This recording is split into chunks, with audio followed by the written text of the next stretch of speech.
Murray went 8 of 15 from the field, 3 of 5 from 3 for 24 points. Right? He had 2 turnovers in the first half. See how the second half was looking. Jamal Murray in the second half had 11 points, 2 turnovers, shot only 5 of 12 from the field, 1 of 7 from 3. And what a game of defense by Anthony Edwards in that second half. Taking on the challenge, realizing that the Denver Nuggets were going to win or lose this game off the backs of their 2 stars. And it was on their 2 stars, Anthony Edwards and Karl Anthony Towns, to face them literally by matching up with them on defense. And it really shows the toughness that this team has to take on that challenge, right? It shows humility on Rudy Gobert, who's the defensive player of the year, who very easily could have said, hey man, I'm gonna go take this challenge on. I'm a D him up. I'm the defensive player of the year, even though we all know he's been getting cooked by Jokic, and he always does. And it's not to say that, Cat did some spectacular job defensively. The guy still had 35. He's just done a great job of being a bigger body, staying with him, moving his feet. Gobert just doesn't move his feet that well. Cat has guard-like skills. He can hit step backs, and we see how he moves on offense. His feet just move better. And they just made it really, really difficult. And their other guys just never got it going. 3 points. They had, outside of Jamal Murray and Jokic, only 2 players scored in the second half. Christian Braun had 2. And Michael Porter Jr. had 3. And that was it.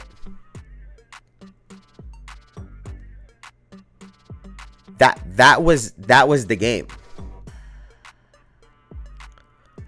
And you're not gonna win when you get 5 points from the rest of your team in a half. You're just not gonna win that series. You're not gonna win that game. You're not gonna win that series. It's not gonna work.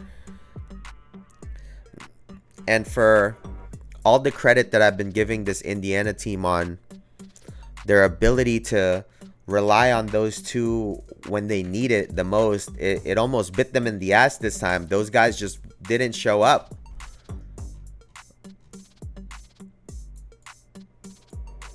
Right? You got Michael Porter Jr. went 1 of 5. KCP went 0 of 4. Aaron Gordon took 1 shot in the second half. It's just, yeah, you're not gonna win. You're not gonna win. And let me see, what do I have here?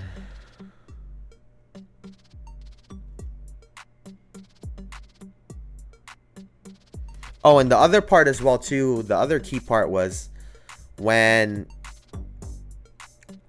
Minnesota was making a run in the fourth. Let me see what timing this was. It's around the 7-minute mark, right? It was around the 7-minute mark. Gobert hit like a fucking turnaround in that stretch, but Minnesota was obviously on the run, right? And this is the little details in basketball. Jokic draws 2 fouls consecutively. Slows down the momentum. Slows the game down. Gets some free buckets at the free throw line. And the other part was he got 5 fouls on Karl Anthony Towns in that moment. I was watching that moment. It was very, very key, right? Because moments like that are what shifts momentum. Great players know how to make great plays without it being a basket. Luka does a very good job of that as well too. He'll stop momentums by drawing fouls, causing ticky-tack fouls, or off a technical foul on one end or something, flagrant fouls. You'll see players aggressively attack the basket. This is the game within the game that people talk about. It's these little possessions that give you extra possessions, draw fouls on players, stop momentum. The really, really smart high IQ plays. But it looks like Minnesota is prepared for that. Because they just... Naz Reid comes out, gets a massive putback dunk, because in that possession, that was right off of the substitution, right?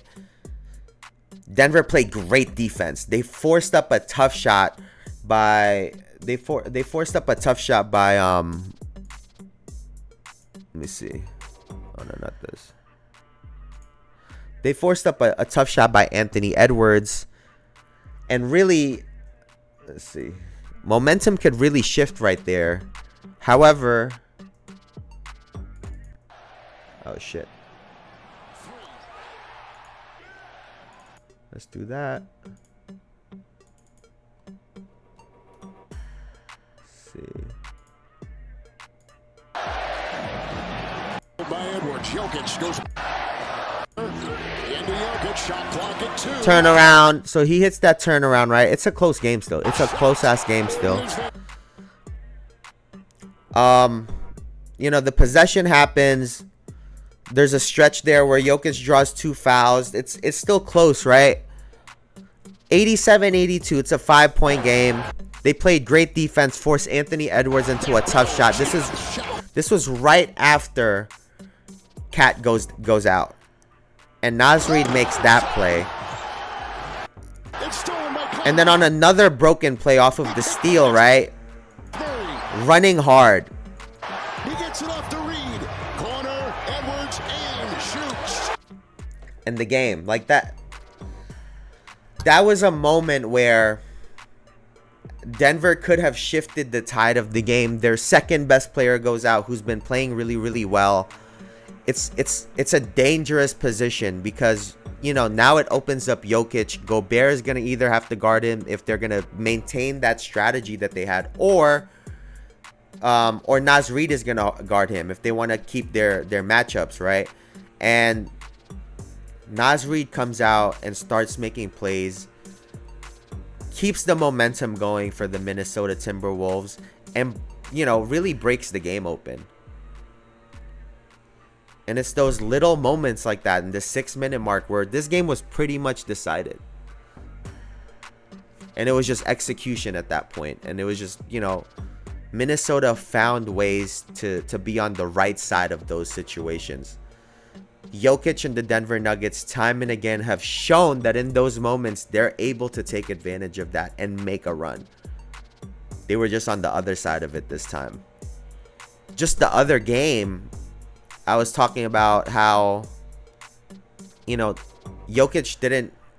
It wasn't just a master class that he had, but he would always hit shots whenever Denver would start going on a run. They would call a timeout and immediately isolate him. They've proven that they're good at this, and they were within striking distance, and ultimately just fell short. Minnesota's defense was too strong. Their athleticism and their youth really took over, and just stayed aggressive throughout. So what a fucking series. Hey, to all those people that have been talking shit, man, I made the Anthony Edwards Michael Jordan comparison video like fucking a month ago, 2 months ago. Like, this guy is legit, and it's very different from, you know, I was talking about a big difference between him and Michael Jordan is the fact that he trusts his teammates. He's 22 years old. With the skill set that he has, and he routinely talks about trust, right? And it's just one of those things that's hard to find. So now, looking forward at their matchup, and these motherfuckers right now are using the goddamn leaf blower outside. Fuck, man. But moving on, looking forward to the Dallas Mavericks versus the Minnesota Timberwolves, and I must say, it's a tough matchup for the Dallas Mavericks. I don't know if they match up as well as the Dallas Mavericks have. Because having Gobert in the lineup, you're gonna have to leave Gobert in the middle, because, which is fine, because Gafford and Lively don't shoot threes anyway. Cat gets to stay out on Washington, and now on the other side, that's a mismatch for Cat.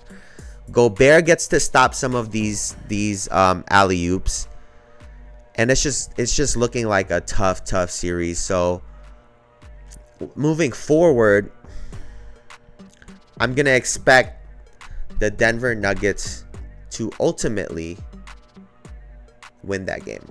Win that series. That's my early prediction so far. They don't play until Wednesday, so maybe I'll have a change of heart. I'll look at some stats. I'll look at some things. But just from the way that they match up, it looks like, I've been saying it all along, don't be surprised about Minnesota. These guys are legit.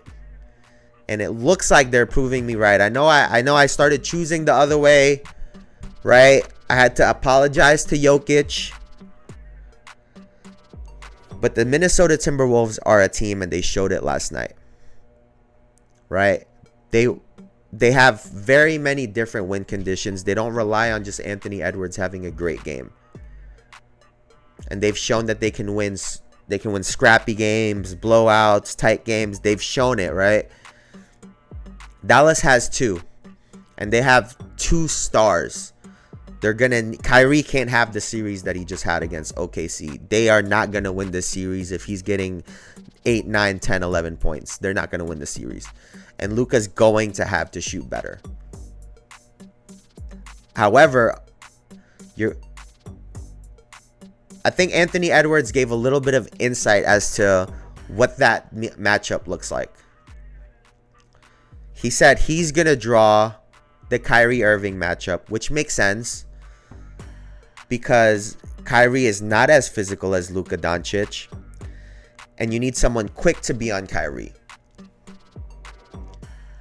Conley might be able to stay with him a little bit, but maybe they'll end up putting him on Derrick Jones Jr.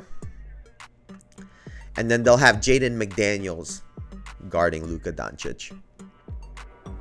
Size, can move his feet. Gotta tell him to stay down. And then on the other side, look for him to attack whoever Luka is guarding. Because how does that matchup look? Is Luka gonna guard Conley? Probably.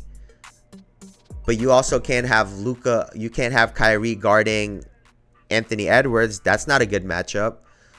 Are you going to put him on Jaden McDaniels? Then it's going to be on Minnesota to have Jaden McDaniels be aggressive and try to feature him if you have the smaller Kyrie Irving on you. It's just not a good matchup for Dallas. So I'll give them the edge on that. I'll make my final decision on Wednesday. But I give the Minnesota Timberwolves at this current point in time the edge on the Dallas Mavericks.